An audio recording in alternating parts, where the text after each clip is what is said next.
I'm Alex Armstrong, and this is Alex Armstrong Tonight's Late Edition. There is no offence of blasphemy in our law.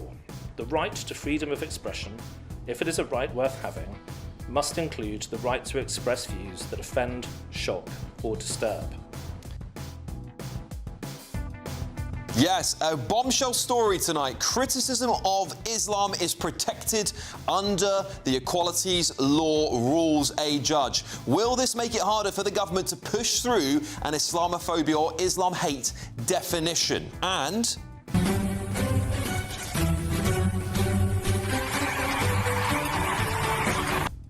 yeah, the circus keeps on going, doesn't it? David Lammy has reportedly told colleagues to only refer to him as Deputy Prime Minister. Is that justified from a politician whose actions have left him depicted as a clown? Plus, I can see in my mind's eye there were rows and rows of white stones of all the hundreds of my friends and everybody else that gave their lives for what?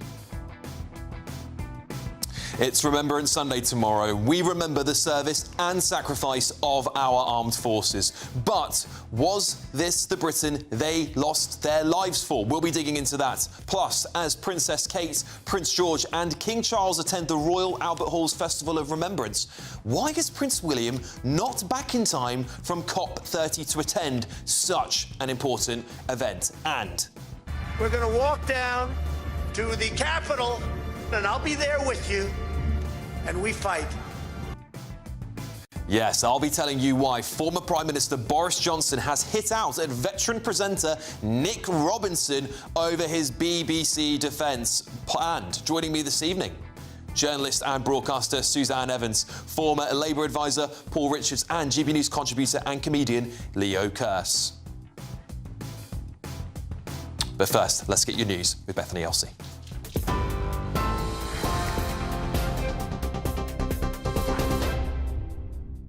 Good evening, I'm Bethany Elsey with your top stories from the GB newsroom at 2 minutes past 11. Prince George has paid tribute to the courage and sacrifice of those who've lost their lives in conflict at the Festival of Remembrance. It's the first time the young prince has attended the annual event, which this year is commemorating the 80th anniversary of the end of the Second World War. The King, Queen and Princess of Wales were all in attendance, as well as the Prime Minister.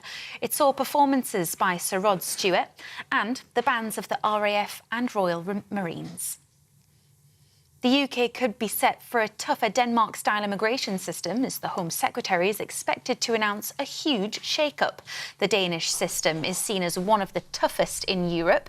It's understood Shabana Mahmood is considering plans to use their tighter rules on family reunion and restricting the length of time refugees can stay in the country.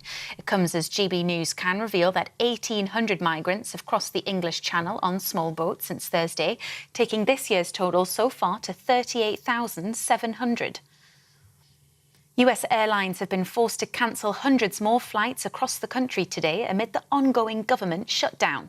The Federal Aviation Administration instructed airlines to cut 4% of flights at 40 major airports today. That number will rise to 6% on Tuesday and 10% by Friday. American Airlines, Delta and United Airlines are some of the largest carriers affected. During the record 39-day shutdown, 13,000 air traffic controllers and 50,000 security staff have been forced to work without pay. In Ukraine, at least 7 people have been killed and a dozen injured after Russia launched a barrage of missiles. President Volodymyr Zelensky says Russia fired more than 450 drones and 45 missiles overnight. Large energy facilities were damaged in 3 regions, including the capital, Kyiv, and 1 drone hit a residential building. Zelensky is calling on allies to intensify sanctions on all Russian energy. The Philippines is bracing for Typhoon Feng after a storm earlier this week killed more than 200 people and left 100 more still missing. Typhoon Kalmegi hit on Tuesday, devastating the Philippines and Vietnam, flattening homes, uprooting trees and knocking out power to millions. Rescue operations were suspended and mass evacuations began today as the latest storm is forecast to intensify into a super typhoon before making landfall tomorrow night. And former Top Gear presenter Quentin Wilson has died at the age of 68, surrounded by his family after a short battle with lung cancer. He was one of the first hosts of the hit BBC show alongside Jeremy Clarkson in 1991 until 2001, before going on to present Channel 5's Fifth Gear. Clarkson has described him as a properly funny man, while James May and Tiff Needle also paid tribute. Wilson was also an author and campaigner, launching a Fair Fuel campaign which helped to freeze fuel duty. His family say he was a true national treasure. You're up to date. I'll have more for you in an hour's time. Take the GB News family with you on any device. As long as you have an internet connection, tune into GB News anywhere on the planet or beyond.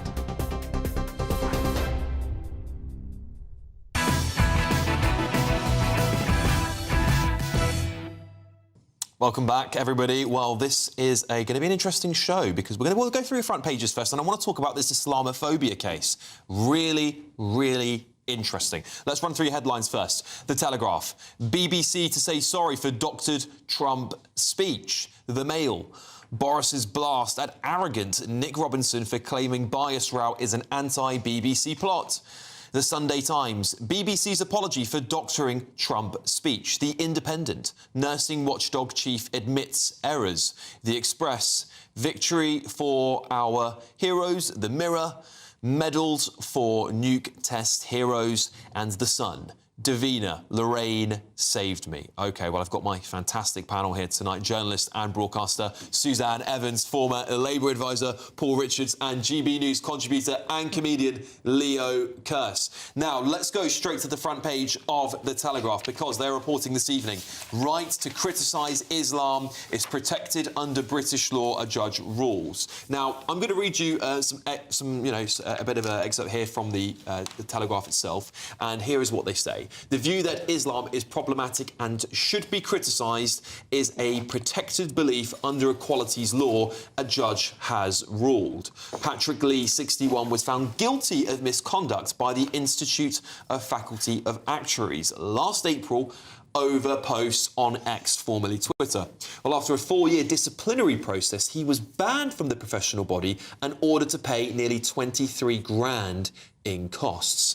Now, this trade body ruled that 42 of his posts that criticised Islam, including calling the Prophet Muhammad a monster, in quotes, were either offensive or inflammatory or both, adding that 29 of them were designed to demean or insult Muslims. But following an employment tribunal hearing, the actuary has won legal protection for his beliefs. It is the first time a court has ruled that Islam-critical beliefs are protected under the Equality Act of 2010. Previous claimants have been told such views were not worthy of respect in democracy. Really interesting story here, Leo, because this, of course, this will be a groundbreaking story, and it may make it very difficult for the government to write some of these Islamophobia laws or anti-Islam laws. They're playing around with the wording a little bit now, but this might be a bit of a thorn in their side. Yeah, it's incredible to see Britain return to the Enlightenment values that made us great. Wow. I mean, who saw that coming? I thought we were just descending slowly into sort of Islamic theocracy enabled by the left. Islam, of course, deserves to be critiqued like any ideology. And this idea that it's just a religion, it's just something that people, go and, pray and that's it. It's not. We can see around the world, there's 57 Islamic countries, and it's more than a religion. It's a form of societal and political organisation. Yep. You can see that happening now in the UK with the Islamic-specific MPs getting elected specifically on Islamic issues like Gaza, and being able to have sex with your own cousin. These are the important issues they're dealing with. And we've also got to understand it's an alien ideology to the UK. So I think, we should, of anybody, we shouldn't just bend over and quickly enable the sort of conquest of Britain. We should at least be able to critique it on the way down. Yes, it should. Every religion should be allowed to be critiqued in this country. I don't think this is it seems to be that we've all of a sudden have this massive mindset shift where you can't criticise Islam. And we've seen so many examples of this now. But of course, Suzanne, this is a groundbreaking decision. Yeah. And it will be very welcome for people who value free speech in this country. And it will be a thorn in the side of those in the Labour Party and perhaps others on the outskirts that actually think we should not be criticising religion. Absolutely. I'm really pleased with this decision, not least because I think it's a very clear-cut case in that Patrick Lee did not hold back in his criticism. He called Mohammed a monster, and he should be allowed to say that. But the trouble is, I think most people are always running scared of criticising Islam because they know the kickback can be quite considerable. And I think broadcasters need to take note as well. I noticed in your autocue it said the Prophet Muhammad. Why do we always call Muhammad a prophet? We never say Saviour Jesus Christ. Broadcasters are running scared of Islam, and I hope this... That's a good point. We should start saying the Saviour Jesus Christ. Yeah, if we're going to be equal, absolutely. But I hope people take note that this means Islam can be criticised. It is right for it to be criticised. I hope this kicks Labour's disastrous attempt to bring about a definition of Islamophobia into touch. So, yeah, this is really, really good news for freedom of speech, for the right to criticise religion, and just generally, I think, as you said, Leo, just the kind of Enlightenment values that we hold so dear in this country. Paul, there'll be some people in the Labour Party who will be upset about this because they obviously wanted to write the definition themselves, didn't they? They had these working groups set up. They come up with their own definition, and many of them will probably, and I suspect it'll be very interesting to see whether they respect the law on this or they'll try to challenge it, as we saw the Supreme Court made a ruling on the trans debate, on what a woman is, essentially. The Supreme Court ruled it, but many on the left challenged it. Do you think we'll see a challenge from the Labour Party on this? I think there'll be an ongoing debate. And funny, if I wrote the word enlightenment down too, so all three of us are now talking about the Enlightenment, which is probably a first. What is this? BBC Two. No, come on, we're far more interesting. The point of the Enlightenment was that you have the right to critique a religion. If you don't believe in winged horses or elephant gods or guardian angels or pixies or anything else, you have the right to say so and to bring a rational view to it. We don't have blasphemy laws in this country, thank God, and we don't want them. It felt like we were getting close to them. But, I've been saying this for weeks, I think this idea that you can define Islamophobia in law and then have a new set of laws, I think is going to be kicked increasingly into the long grass because it's impossible to do and then it's impossible to enforce. That's not to say you don't have laws that protect people and we don't want people being attacked and, for whatever reason being vilified in the street. But, the law has to apply equally to everyone. Yeah, and I think this is the thing, isn't it? Is that we've been waiting a very long time for our justice system to kick in. Many of us have been saying this for a really long time. Why are these laws applied selectively? Yeah. We don't apply them to everything, especially when it comes to Islam. I think we have had many judges overlook the law. Now it seems we've got one judge here with some common sense on an employment tribunal of all the cases. Yeah. It's an employment tribunal where it's insane. They've gone through. There's 40 of this bloke's Twitter posts. Yeah. I mean, it's totally nuts. It's got nothing to do with his job, but they've gone after him for his political beliefs, clearly. Or, just his honest, open, but he's an atheist, Mr. Lee, I believe. Yeah, and we may not have blasphemy laws in this country, but we certainly have a blasphemy culture. And it's not all just because we're scared of getting killed, a fatwa issued against us and getting stabbed like Salman Rushdie was. If you look at the case of the Quran burner, Hamit Koskun, the Turkish guy, when he was prosecuted for burning the Quran, his own property, the fact that he was stabbed and kicked by passing Muslims was offered in court as evidence, was cited in court as evidence that his offence must have been so bad, to inflame the Muslims. So it's absolutely victim blaming him. And also, I hate to be cynical, but I think the Labour sort of moving away from Islamophobia laws and this happening in the establishment, this finding happening in the establishment, is because Muslims aren't voting Labour anymore. Under Jeremy Corbyn, 85% of British Muslims voted Labour. Labour is open about the fact that it brings people into the country, because they vote left-wing. Now, honestly, Tony Blair's advisor said he wanted to rub the right's nose in diversity. Name him. Who was it? Andrew Neither. Who? Andrew Neither. Never heard of him. I never heard of him. Never heard of Neither. Turns out I know more about the Labour Party than you. I've heard of him. He was one of Blair's senior speechwriters. There we go. Right, we'll fact check it just in case, but I think I've had that quote before, Leo. And now they're not voting Labour, so Labour have got no interest in protecting their interests. Well, I want to read a little bit more of this here because this is great. I mean, this guy is brilliant. Mr. Lee's brilliant, Suzanne. He says, speaking publicly for the first time, Mr. Lee said he felt compelled to defend his right to question Islamic teachings despite the 5-year ordeal. 5 years? I mean, it's ridiculous, isn't it? He says, quote here from the Telegraph, "I'm the wrong person for the institute and faculty to have picked on because I believe really strongly that you have to speak up about these things." He claimed that the cover-up of child sexual exploitation by Pakistani men in Rotherham showed the danger of avoiding scrutiny over cultural sensitivity concerns. Absolutely spot on. We have been so fearful of this for such a long time, and look where it's got us. Yeah, congratulations, Patrick Lee. You've done us a great service, I think, here. Every religion should be open to criticism. I'm a Christian. I take criticism on the chin. It's what you have to do, and if your religion's worth anything, you're going to be able to put up with it. The fact that so many Muslims get so upset, well, I guess really, you know, Islam's never been through the kind of Reformation process that Christianity has had, when it was ridiculed, criticised, completely expunged, pulled apart, pulled to bits. That's never been allowed in Islam, and I think that's a great shame, because any religion, if it's going to survive in the long term, has got to develop, it's got to modernise. You want to keep your core values, of course you do, but criticism is a very healthy part of the checks and balances to stop religious extremism and then to help your religion survive into the future. Indeed. Paul, here, on the Telegraph reporting, ministers are still considering definition of anti-Muslim hate, of course omitting that contentious term of Islamophobia as part of it. But is that just dressing up what Islamophobia is? And is anti-Muslim hate the same thing as Islamophobia in so many words? Well, that's angels dancing on pinheads, to use another religious metaphor, isn't it? But I think,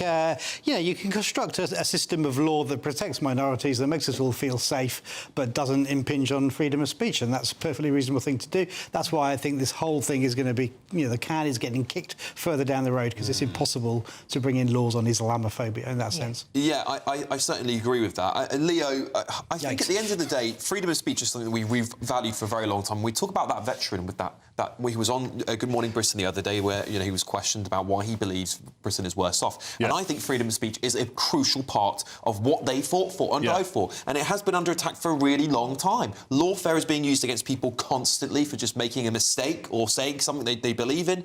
And we need to see the legal system fight back or be part of the change we need in this country. Yeah, no, absolutely. And it's interesting you mentioned that veteran being interviewed, because one of the people interviewing was Adil Ray, who I think pretty much the same day basically defended Sharia law. As, and it's like, whoa. Yeah. So we got the guy. I mean, I don't know, I just thought it was insane to see the guy on the sofa across from him basically being representative of, the changes in Britain that this guy probably doesn't like. I've got no rush to see Sharia law in the UK. But yeah, freedom of speech is essential, not just culturally and socially, but it's also essential for things like economic growth. If you've got controlled speech, you've got a controlled economy. We absolutely need freedom of speech, and we're seeing ridiculous crimes like the SNP's hate crime bill. Basically they bring through laws that make you could feasibly pick anything to be offensive or stirring up hatred in somebody. So you can just pick and choose who you nobble, and you can see they do. Look at, even Joey Barton. He called someone a bike nonce, which is obviously, what does that even mean? He likes young bikes. That doesn't make any sense. It doesn't make sense, does it? It's not a criminal thing, and yet it somehow is in Britain. Do we need to go further to protect freedom of speech in this country? Do we need to go further? Does a radical government need to come and go, actually, do you know what? Anything that we people write with some restrictions people need to get over it and move on and be able to take a little bit of of disliking someone's opinion. I think the key message is, it's not an offence to be offended, and you choose to take offence. You cannot be offended, really. You can choose to take offence. I could say something awful about you, Alex. Now, we both laugh it off. Yeah. You know I was kidding.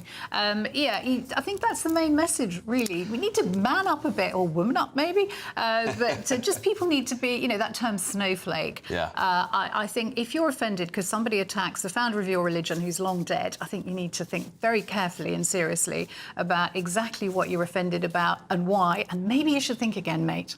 Paul? Well, you used a very important word there, which is restrictions, OK? You do not have unlimited right to freedom of speech. You can't just say anything you like about anybody at all if it's illegal. No, but there are boundaries, and it's legitimate to argue about where the boundary lies. Yes. Because, I can't, say somebody or other as... I'm not even going to use the words, you know what I mean? But yes. You can say things about people which are blatantly untrue, right? And that's not freedom of speech, that's just libel.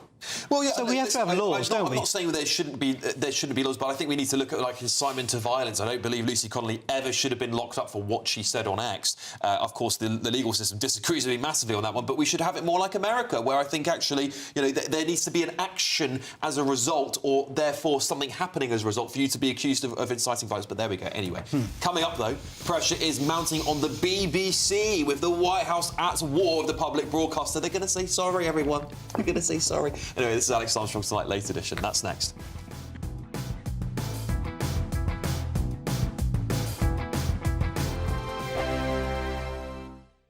Bold. They are under no illusion. Ray. Are you a human trafficker? Boundless. I've had enough of the nonsense, and I'm not afraid to say it. Don't get this on the BBC. Every weeknight, I tear through the headlines. The smell of gasoline. Should we be worried about it? From Westminster madness to cultural war chaos. What I'm going to do now is they are throwing things out the car as we speak. Get ready, Britain. Here we go. Patrick Christie's Tonight, weeknights from 9 p.m, only on GB News, Britain's news channel. GB News Breakfast, every day from 6 a.m. Some schools are banning birthday cakes from the classroom. Yeah, banning parents from sports. And now the great headline in the Telegraph, Labour puts the knife into nursery birthday cake. Apparently, new guidelines for the Department of Education are saying that you should not send your child into school with a cake when it's their birthday, because it's bad for them, it's going to make them fat, all the rest of this stuff. It's the nanny state once again on the march, isn't it? Is this a new thing? Because I don't remember ever taking a birthday cake. Oh, yeah, we my did. birthday. We did too. Took a birthday cake. And I think some schools I've seen that have a fake birthday cake, which is not nearly as nice, with a fake cake with a candle on, so you sing happy birthday and blow out the candle. But, I love the way Jacob Rees-Mogg... yes.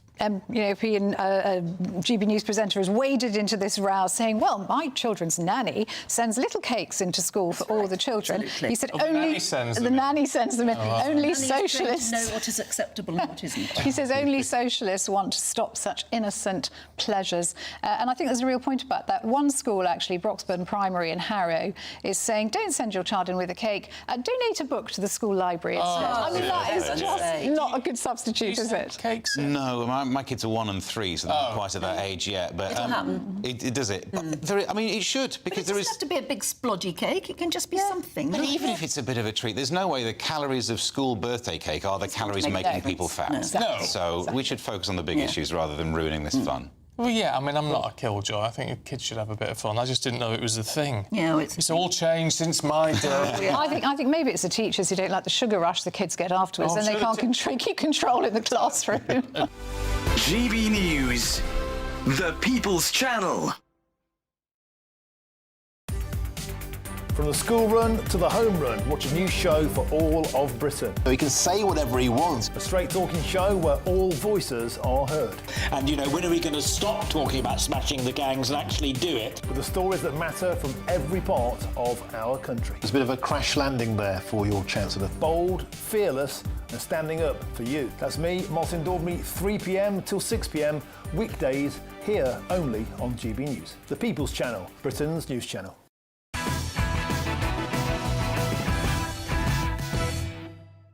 Welcome back to the show. And following from our earlier discussion, of course, about Islamophobia and immigration, Leo brought up a great quote, and we've got the quote here, so we want to read out to you. Former government advisor Andrew Neither wrote in 2009 that he came away from some discussions with the clear sense that the policy was intended, I believe the policy was immigration perhaps, was intended, even if it wasn't its main purpose, to rub the right's nose in diversity and render their arguments out of date. So there you go, Leo. So you were right there.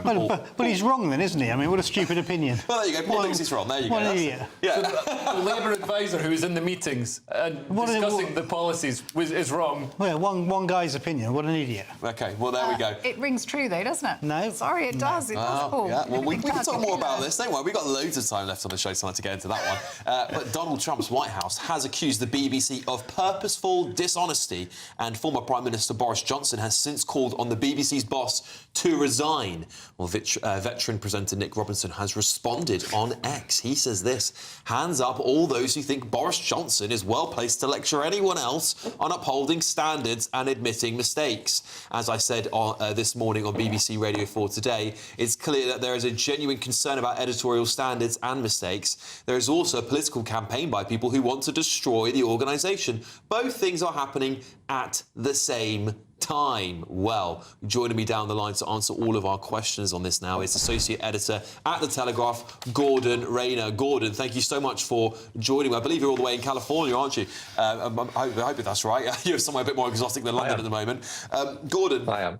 This has blown up since The Telegraph had that massive expose on the doctoring of the clip from the Capitol Hill riot day, where the BBC made it look like Trump was inciting violence. Now, the Boris Johnson and Nick Robinson are at it publicly. It's really scaled out of control here, hasn't it?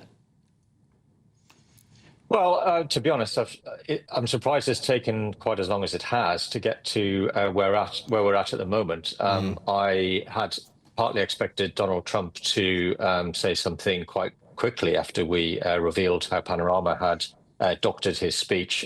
It took him a few days. Obviously, there's been a lot going on in America with the problem with the budget not being passed.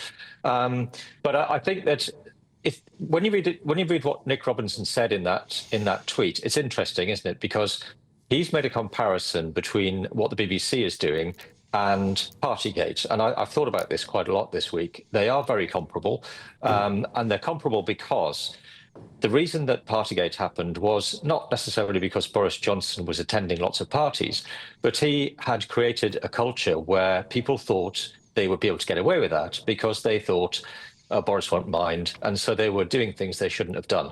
The exact same thing is happening at the BBC at the moment. The managers of the BBC, the top people, didn't edit that Panorama programme, and they have not been hiring all of these anti-Semitic reporters for BBC Arabic, but they have created a culture where people are doing that because they think it'll be fine. The managers will weather it. They won't mind, and indeed, and we know that that's the case because when these points were raised in meetings with senior managers, including Tim Davie, the Director General, they just did nothing. And I'm sorry to sort of have to take Nick Robinson to task on this, but two wrongs don't make a right. Just because Boris might have done something wrong doesn't mean that it's okay for the BBC to do that. They were both wrong.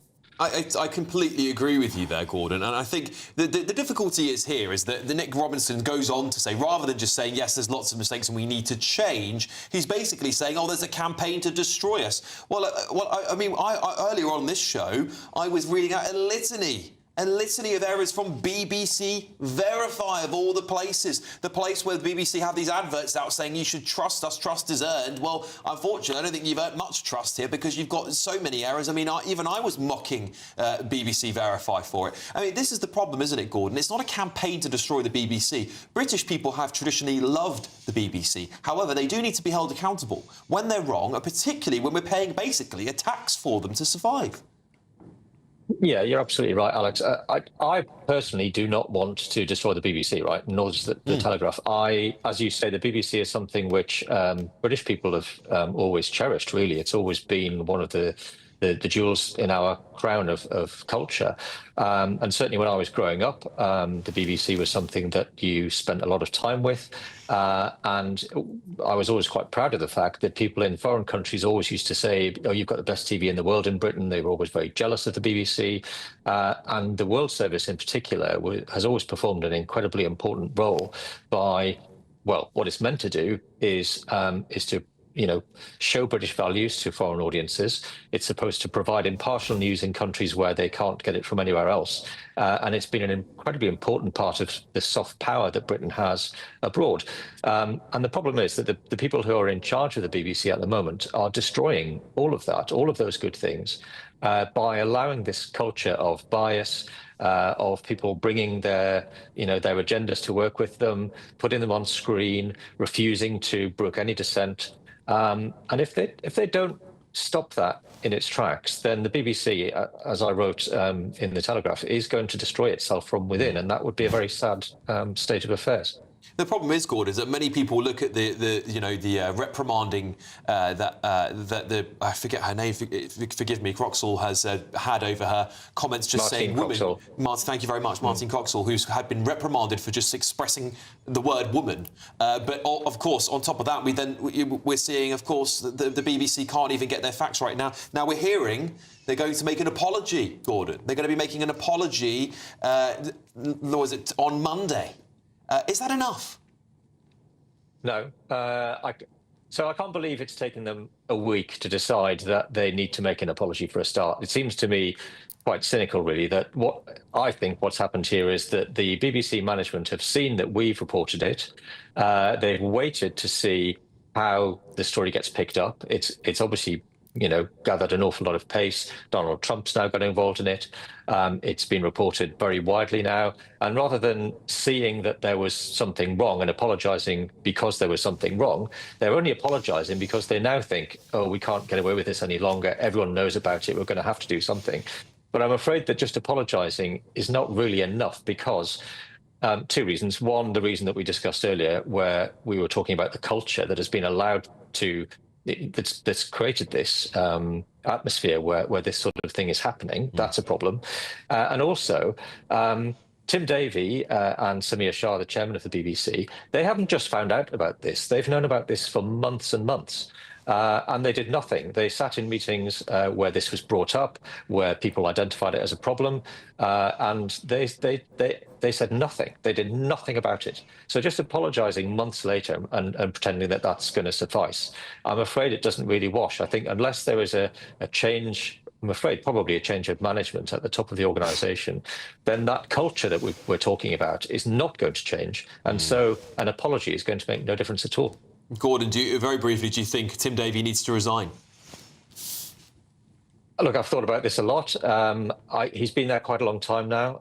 And I think after all of this time, if he can't manage to get his organisation under control, and it does feel like an organisation that is out of control, then I think probably he does have to go. Yeah, I certainly agree with you on that one, but many will disagree, and maybe Tim Davie will disagree. We'll see what happens, eh? Anyway, fantastic work as ever. Gordon Rayner, Associate Editor at The Telegraph. Thank you very much for joining us on the show. I'll just bring it back into my panel here, Leo. This saying sorry, it's just... Do you know what it reminds me of? The BP oil spill? And, the bosses just went, well, we're sorry about that. It's like, yeah, you're not sorry. You're just saying sorry because that's the bare minimum you think you're going to get away with. And they always do, don't they? And this is how it feels like to me. They've insulted and doctored a video clip of the President of the United States to depict him as inciting violence. That is a horrendous stain on our country. Yeah, we've got to remember that the BBC isn't some independent, privately funded, commercial media outlet. It is the state behemoth, this monolith that's funded by this regressive tax on everybody who's daft enough to pay it. And for it to be saying this about President Trump is actually possibly going to cause us diplomatic grief. Yeah. What if Trump decides to turn around and be like, you know what, 200% tariffs on haggis? It's something like that. It's going to destroy us. Yeah, and get rid of the BBC while you're at it, and that's when we'll take it. That's the sort of thing he could do. Yeah. He doesn't take kindly to people insulting him or doctoring him. I mean, he's fought a very long time to prove his innocence on the Capitol rise, and I think actually this story, inadvertently, the BBC have done now more to make Trump look innocent than anyone has done before, which has completely backfired on those lot of Panorama. What do you think, Suzanne? So can I just have a quick pop at Nick Robinson? Feel free. Because he's saying that there's this political attempt to destroy the BBC. Well, let's not forget that last year, in response to a tweet by Ofcom, very important distinction, he said, he had a pop at GBNews. And he also said in his podcast, he said, right-wingers set it up, right-wingers fund it, the presenters are right-wing. He'd love to see the end of GB. Of course they would. So it's a bit hypocritical. They'd love nothing nothing more than to see us get shut down. I mean, so many of them call for us to be shut down and Ofcom to bring the hammer down on us. But it's funny that, isn't it? Because, you know, at the end of the day, Paul, what he's saying here, and I think Gordon made a fantastic point, is that, you know, two wrongs don't make a right. He's picked a fight with Boris Johnson, but he's actually making himself look just as guilty. It's pure whataboutery. Yeah, it is. Isn't it? Doesn't it make the point that public figures should really not be on X having this kind of spats? Oh, I love it. I mean, honestly, it's terrible. But look, our Parliament gets a lot of stick, doesn't it? But the Select Committee system is a very strong part of holding the powerful to account. This is the same committee that had Murdoch in front of it 10 or so years ago. So he's not just going to turn up and say, oh, sorry. He's going to get beaten up by the MPs. And it's going to be a popcorn moment. But it's really important that it happens. It is. I was talking to Paul about it in the break. You know, the Culture, Media and Sport Select Committee, a lot of new MPs. Select committees are also a place where MPs make a name for themselves. I think some of them might be trying to do that. Yes. No, I totally agree with you. And just on your point on public figures not being on X, I think it's great they're on X because we actually see how stupid some of them really are, don't we? It's the perfect way to expose yourself. Including Trump, to be fair. And including me sometimes too, by the way. We're all humans at the end of the day, aren't we? Anyway, coming up, I'll be getting all the latest from Washington, D.C. with Ben Leo. Has he heard anything from inside the White House in regards to the BBC? Oh, we'll find out. Maybe the nukes are coming, who knows? BBC headquarters, maybe, no, who knows? We'll find out. This is Alex Armstrong Tonight, late edition.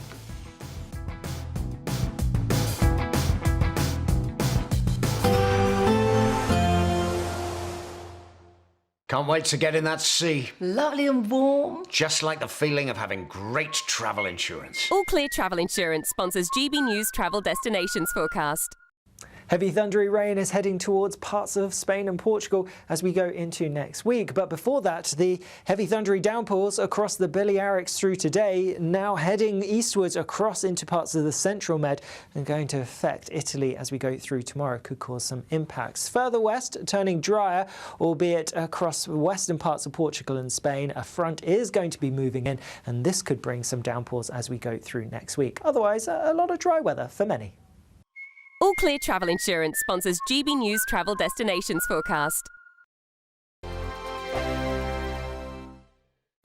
Hello there, good evening. Welcome to your GB News weather update from the Met Office. Clear skies this evening means it will be feeling chilly, turning wet and windy from the west though, and it's often going to remain unsettled as we head our way into Monday. For the time being though, we have had some sunny spells this afternoon, soon being replaced however by cloud and outbreaks of rain, pushing their way in from the west as a frontal system pushes through. So more clouds, some spells of at times quite heavy and blustery rain, particularly across Northern Ireland as we head our way further into the early hours of Sunday. But to the south of this, a very different story. Mostly dry, plenty of clear skies, so feeling chilly overnight. And it's likely we'll see some mist and fog by the time we reach Sunday morning. Now, there is going to be some unsettled weather for the second half of the weekend. Mostly cloudy across Scotland, some spells of rain at times, particularly in the west where it could be quite heavy and blustery. But most of the rain will have cleared Northern Ireland through the early hours of the morning, though we can't rule out some showers around coastal areas. Spells of heavy rain will eventually start to push into Wales, southwest England through the course of the morning. But to the east and southeast, a dry and bright start to the day. Any mist and fog should clear away fairly quickly. That's because we're going to start to see those winds pick up, so turning breezy, particularly as we head our way into the afternoon, and heavy downpours eventually pushing in to western areas. But some sunshine will develop by the afternoon across Northern Ireland, so brightening up here and even across the east and southeast. It should be mostly dry and bright, more hazier spells of sunshine as we see a build of high cloud, but still feeling pleasant, and any brighter spells, highs of around 15 degrees Celsius. Further spells of rain heading our way into Monday, pushing into Northern Ireland, Northern England and southern Scotland. Also a second band of heavy rain starting to push in from the south. Elsewhere, there will be some bright and sunny spells, though once again we can't rule out some showers. And I'm afraid the unsettled theme will stick with us into next week, with temperatures around or just above average. Hi, I'm Michelle Dewberry, and my show is your opportunity to cut through all the noise and dive in headfirst to some robust debates. Ideas clash. Situation, isn't it? No, because the failure is you're deliberately avoiding my point. Nothing's held back, And if you think this is the end of it, wait for more. and we do not shy away from the difficult stuff. Sometimes I want to shake people and say, if only you understood. So join me on Jubes and Co weeknights at 6 p.m. only on GB News, Britain's news channel. Westminster's full of talk, but out here, it's the real world. Am I allowed to talk now? No, that's it. This is where it matters, real people and real lives. That's what politics is all about. In fact, has Trump made a good start? No. Straight answers, no spin, and just a couple of pints. How many fingers have I got up? About 10. So join me for Lee Anderson's Real World every Friday at 7 p.m. only on GB News. The People's Channel, Britain's news channel.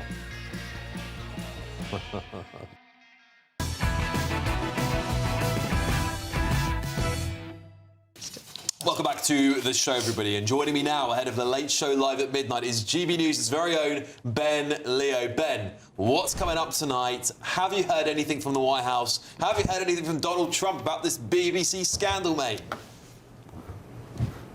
President Trump has gone to Mar-a-Lago to enjoy his weekend in the sun in Florida. Slightly jealous I can't be with him, but yeah, Trump's in Palm Beach.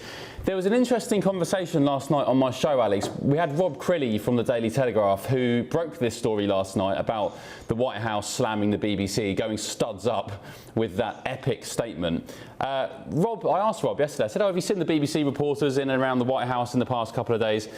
He said no, apart from one, the BBC's Washington correspondent. And by the way, the Beeb have loads of reporters here. They obviously flush with licence fee money. They've got all the money in the world to spend on correspondence. So the main correspondent, a guy called Gary O'Donoghue, you'll be familiar with him. He's a very good guy, great reporter, quite a large chap.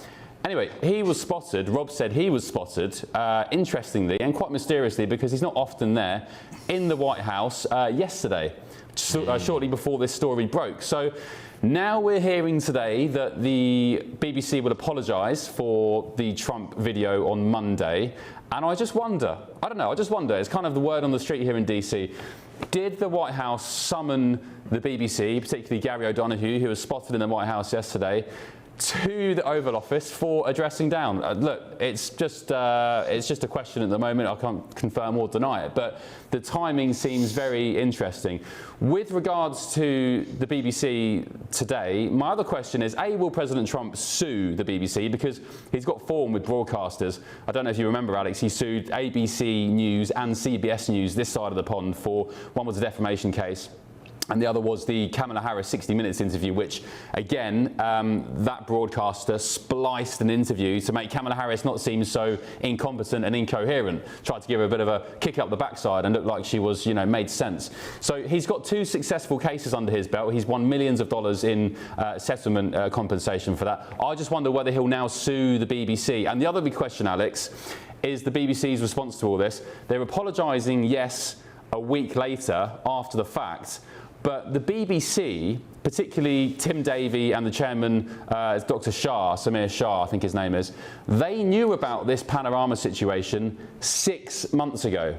It was brought up in an executive meeting 6 months ago. So why did it take them until now to think, oh, hang on a minute, something's wrong here, maybe we should be getting a hold of this? They knew 6 months ago and haven't done anything about it since. So still loads of questions to be answered from the BBC. Yes, they're apologising, but I don't think, Alex, it's the end of the matter. And by the way, I popped into the White House today. Not a BBC reporter to be seen. Are they hiding away, keeping a low head away from the controversy for a few days?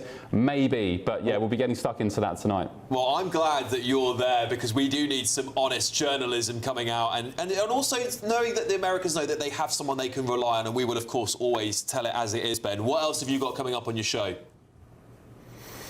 What else is on the show tonight? There's a remembrance event for the Royals tonight. It's called I think it's the Festival of Remembrance in London. But interestingly, Prince William isn't there. I think he's still in Brazil at this COP30 event, despite all the other royals being there. So we've got Lee Cohen on, who's going to be talking about.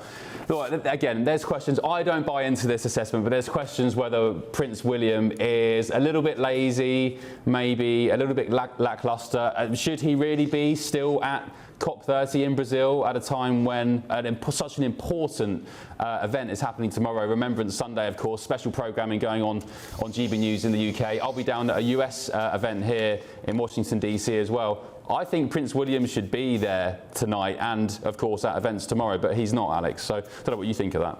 Yeah, no, I think he should absolutely be. He is the future king of this country. And I think the COP30 stuff is a farce. I really do. And I don't think the royal family should be getting involved in what I think is a political matter. I really don't. But I think he's inherited this whole climate thing from his father, hasn't he? There we go. What do you think? Yeah, it's. I like William. I think the monarchy is in good hands with Prince William. But yeah, he was at the Earthshot Prize. That was great. Cameron Walker was there, of course, doing some great work. The COP30. I think I saw you mention it earlier on Saturday 5, or maybe last night, Alex, or whenever it was. This whole COP situation, these events to stop climate change and global warming and man-made climate change, they all jet off on their jets and their private airplanes and so on and huddle together and consume copious amounts of food and drink and then go off again. It just all seems a bit hypocritical. And by the way, it was Bill Gates who, this week or last week, one of the biggest climate doomsters going, saying, oh, hang on a minute, guys, maybe we can adapt to climate change and it's not going to be as bad as we all thought. Well, cheers for that, Bill. Thanks for the last 20 years of climate doom and terrifying the wits out of our kids. Nice one. Thank you, mate. Yeah, it's funny that, isn't it? But they all change their tune all of a sudden, don't they? Yeah, I was reporting on that today that they've chopped down trees in the Amazon so they could build a road to get to the COP conference. You can't make it up. They are absolute hypocrites, a lot of them. Anyway, Ben Leo, superstar in America. Join him later on for the Late Show Live. Looking forward to chatting to you in just a tick, Ben.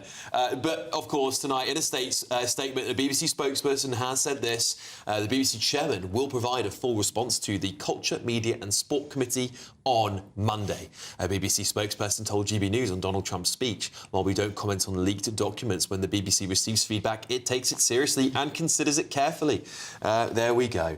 Coming up, I'll be telling you how criticism of Islam could be protected belief, as well as William saying businesses are falling short on climate change. David Lammy is sending warnings to the Prime Minister about this dubbing of him called Never Hear Keir. That's coming up next on Alex Armstrong Tonight, late edition. Britain was once the envy of the world. But look around. A nation that no longer knows what it is or where it's going. A country that's broken.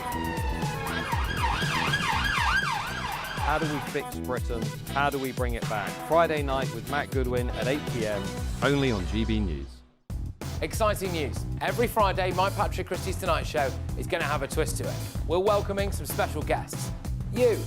That's right, on Fridays I'm going to be doing my show in front of a live studio audience because this show is about you and what you have to say. It's going to be the same big debates, same big topics, same big opinions.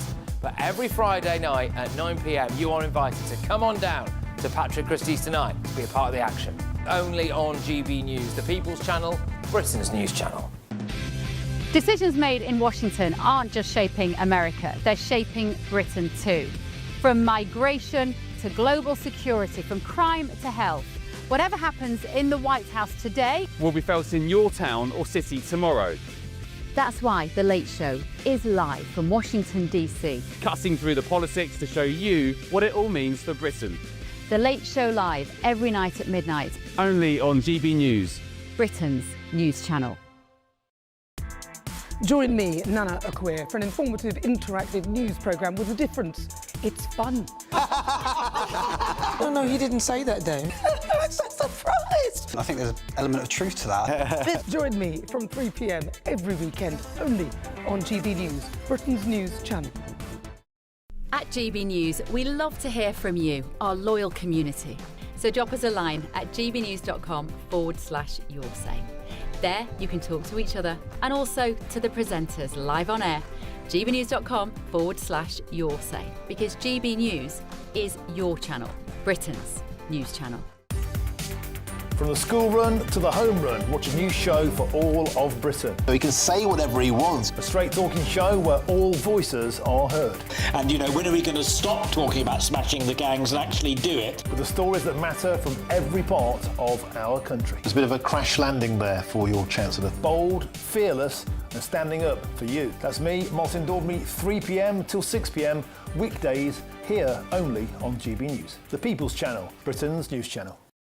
Westminster's full of talk, but out here, it's the real world.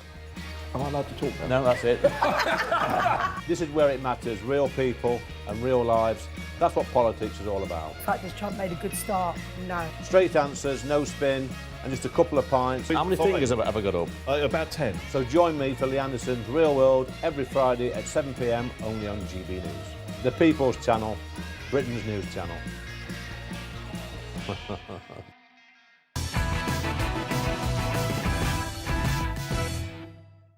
Welcome back to the show, everybody. It's time to bring you tomorrow's inside stories. And where's Willie is the big story tonight. Princess Kate, Prince George and King Charles attended Royal Albert Hall's Festival of Remembrance. The Royal British Legion Festival of Remembrance commemorates the 80th anniversary of the end of the Second World War. Prince George paid tribute to the courage and sacrifice of those who've lost their lives in conflict at that festival. In what was the first time the young princes attended the festival, but we couldn't help noticing the absence of the future king, Prince William, as he's been in attendance to COP30 in Brazil, that climate conference, which of course has knocked down trees to build a road to get to the conference. So why is Prince William not back in time for COP30 to attend such an important event? Let's chat to the panel about this one. Leo, do you think that the future king should have flown back in time, or do you think it's OK that his family's there, the king's there, and we should give him a bit of a break? He's at a climate change conference. He should have swum back. You know what I mean? He should have ridden a donkey back, pedalled a unicycle back. It's ridiculous. He flies to Rio to lecture us about climate change. You know what I mean? Guy lives in a palace. It's like, you worry about climate change and carbon footprints so much, move into a one-bed flat and like solar panels. Yeah, live my lifestyle for a change. You know what I mean? It's ridiculous. That meeting and the climate change meeting could have been done over Zoom. Yeah. Instead, they all fly in on their private jets. It's ridiculous. But yeah, he should have been back here for this. This is much more important. Suzanne, what do you think? Yeah, I mean, I'm totally with Leo on the hypocrisy of these absolute... Oh, I just haven't got a word for them. You know, felling forests to get a road there, private jets...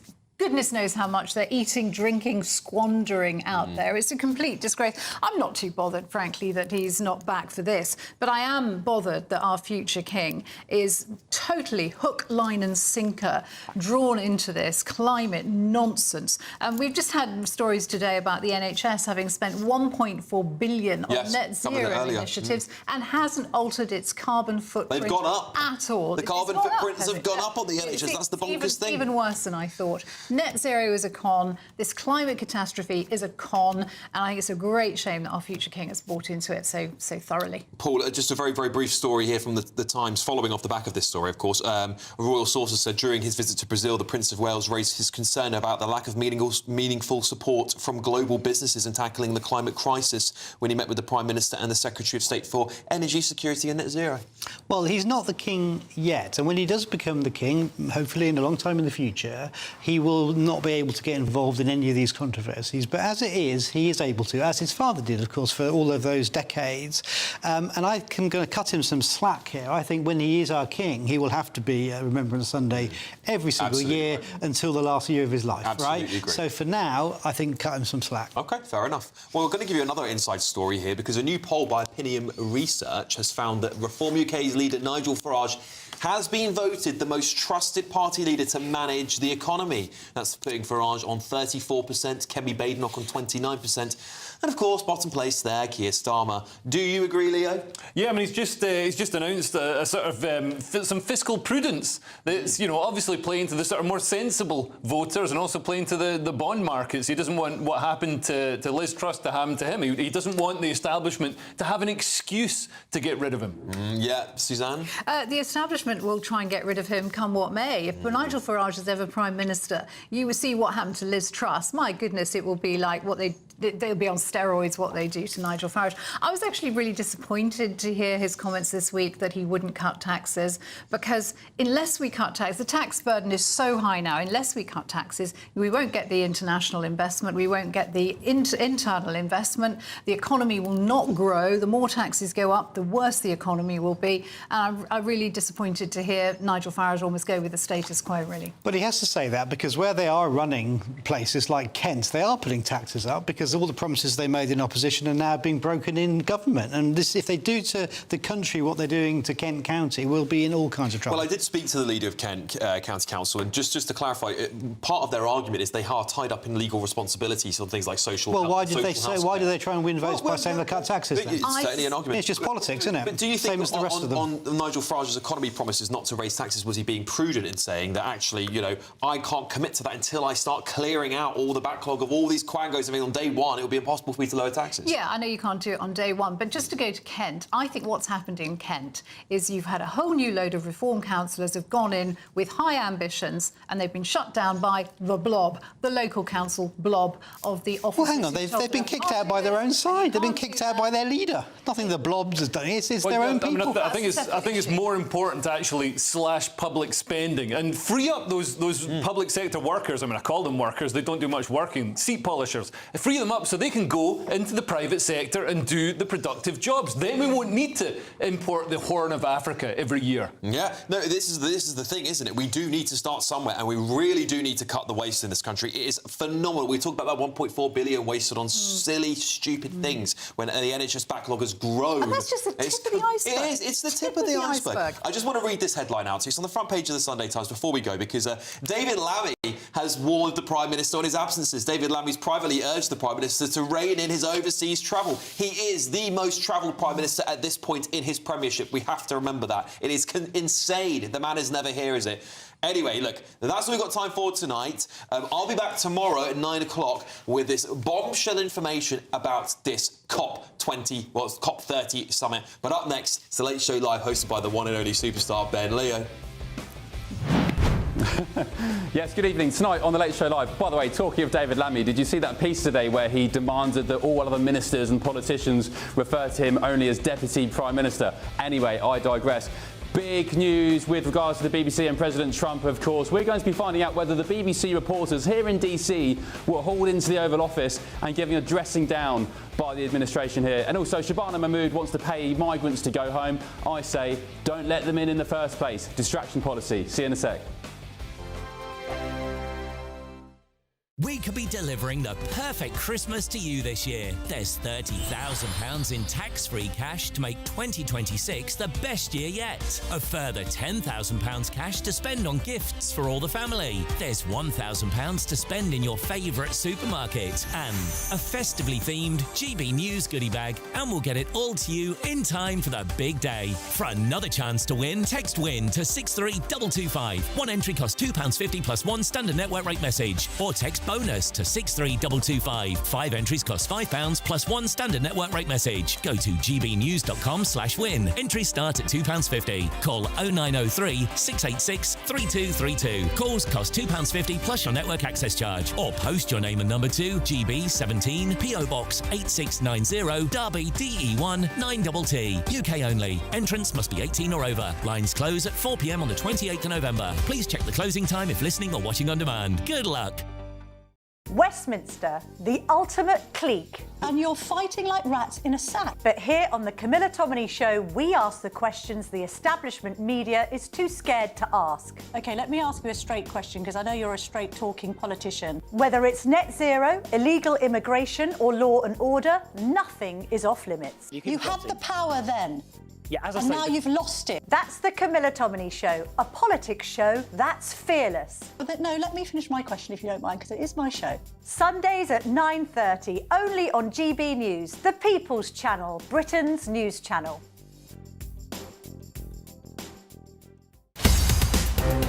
In the GB Newsroom, we bring you the news as it happens. With our team of dedicated journalists across the UK, we're ready to keep you up to date with what's happening every half an hour, every single day. Bulletins here on GB News, the People's Channel, Britain's news channel. you want to know what's really going on in the corridors of power, Labour don't know what to do with you half the time, and that makes you